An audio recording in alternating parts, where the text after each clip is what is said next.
如何把你小小的手机屏幕投屏到电脑或者电视上，从而保护你的视力，让你看得更清楚，眼睛得到休息。这个视频我就告诉大家，这个视频尤其对中老年用户非常好用。那我们先看一下效果。我们先给大家介绍第一个软件，叫 AirDroidCast。这个我就是把我的苹果手机投屏到这个电脑上了，通过这个 AirDroidCast。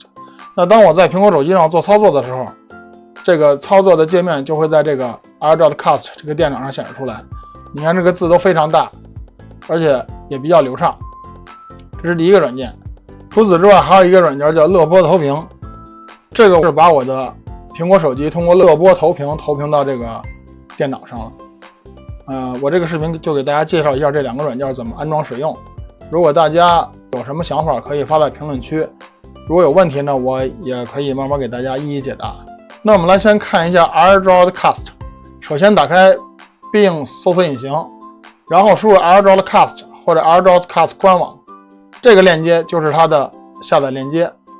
我们打开这个链接就到这个页面了。因为我们是希望把苹果手机的屏幕投屏到 Windows 电脑，所以我们只需要点击这个链接，把 Windows 电脑端的 AirDroidCast 软件下载下来，安装好。Windows 电脑端的 AirDroidCast 下载下来就是这个软件，双击它就开始安装了。选择一下语言，点 OK， 基本上都是下一步安装好就可以了。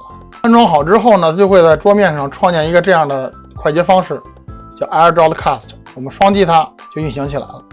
那这个就是 AirDroidCast 电脑端的这个程序。这有一个二维码，那将来你可以用手机端的那个 AirDroidCast 扫一下这个二维码，就可以把这个屏幕投到这个电脑上了。我们怎么安装那个手机端的 AirDroidCast 呢？只需要打开这个 Apple Store 苹果商店，然后在这个搜索里边输入 AirDroidCast， 这个就是 AirDroidCast， 我已经安装好了，所以点打开就可以了。那这个就是手机端的 AirDroidCast。那刚才我们在电脑端已经创建了一个 AirDroidCast， 安装好了。那只需要手机端点这个扫一下这个二维码，然后电脑端就会弹出来是否允许 iPhone 投屏到当前电脑，点允许。那你看它就在我这个手机端再点一下开始直播。我在手机端点击开始直播，再点开始直播之后呢，等3秒，它就会把我这个苹果手机端的屏幕投屏到这个电脑上了。你看我手机上怎么操作，它电脑上就显示什么样的画面，对吧？我这个手机跟电脑是同步的，这样就可以保护眼睛了，看着不费劲。现在我再给大家介绍另一款叫乐播投屏。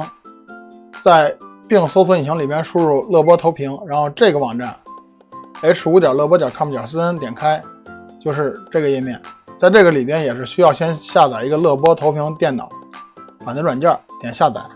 下载好之后呢，就是这个软件，双击它也是几乎是下一步的，不用做太多的操作，只需要下一步就好了。安装好之后呢，就在这个桌面上有一个乐播投屏的快捷方式，双击它就打开了乐播投屏的这个 Windows 电脑客户端。那我们现在再安装一下乐播投屏的手机端的软件。我是苹果手机，你要是安卓手机也是一样的。那苹果手机里边只需要打开 App Store， 输入乐播投屏，搜索出来之后，第二个软件就是这个蓝色的一个小电视这样的。那安装好之后呢，它会在这个屏幕上有一个 App 乐播投屏，点开就打开了。现在我们怎么把手机端的屏幕投到 Windows 电脑上呢？我们先双击乐播投屏 Windows 客户端，打开这个软件，然后这有一个接收投屏，点击，那这有一个二维码，然后我们点击你手机上的乐播投屏 APP， 在这个右上角有一个扫一扫的这个图标，然后扫一下这个二维码，它就进入到这个页面，然后点开始共享，点击开始共享之后呢，点击开始直播，等3秒， Windows 电脑会弹出一个对话框，是否允许连接，点允许。那现在我们这个手机屏幕就已经投屏到这个电脑上了，通过乐播投屏。好，现在两个投屏软件都给大家介绍完了，一个是 AirDroidCast， 一个是乐播投屏。那大家觉得哪个投屏软件更好用呢？或者你更喜欢哪个投屏软件呢？希望大家多在评论区发表评论。最后请大家点个赞关个注，下次想看不迷路，再见。